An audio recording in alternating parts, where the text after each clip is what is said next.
Let's look at 8.5.2 Corrective Action. Let's read the ISO standard requirement first. It simply says that the organization shall take actions to eliminate the causes of non-conformities in order to prevent recurrence. Corrective action shall be appropriate to the effect of non-conformity encountered. A documented procedure shall be established to define requirements for reviewing non-conformities, including customer complaints, determining the causes of non-conformities, evaluating the need to ensure that non-conformities do not recur, determining and implementing actions needed, record the results of action taken, and reviewing the effectiveness of the corrective action taken.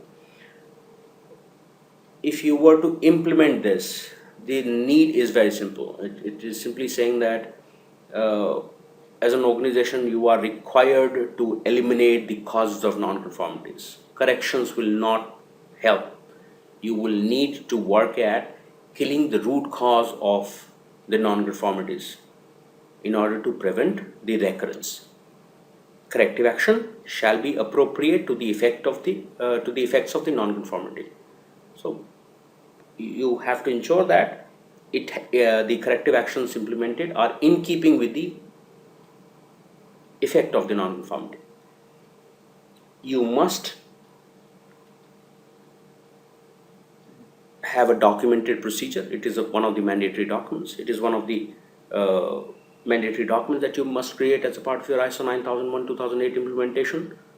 This documented procedure shall define requirements for reviewing of non-conformities. All the non-conformities that you may identify, what would constitute a non-conformity may be described. The next step, once a non-conformity is identified, you must determine the causes of that non-conformity. You should set out to evaluate the need for action to ensure non-conformities do not recur. So what mechanisms will you put? What are the corrective actions you will take to ensure that recurrence is prevented? Determining and implementing the actions needed.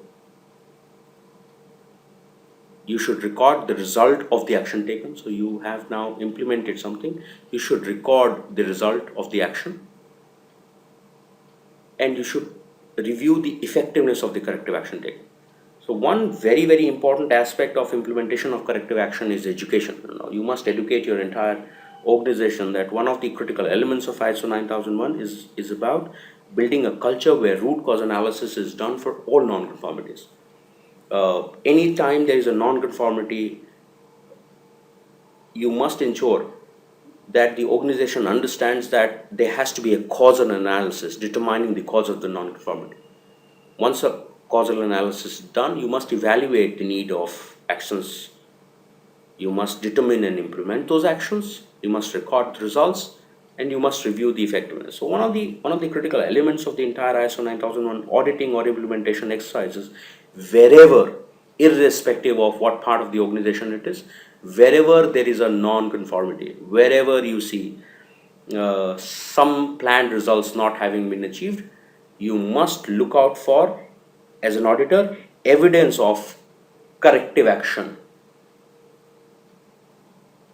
Once you look out for that corrective action, you must check whether that corrective action has been effective or not. So point number F, it says reviewing of the effectiveness of the corrective action. You must record the results of the correction and corrective action.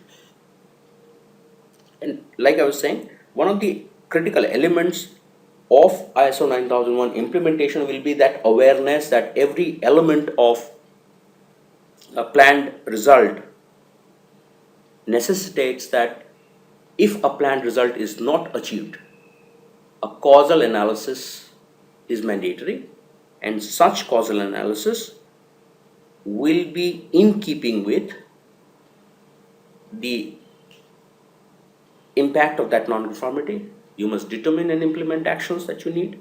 You must record the results, and you must review the effectiveness. I hope this simple video helps.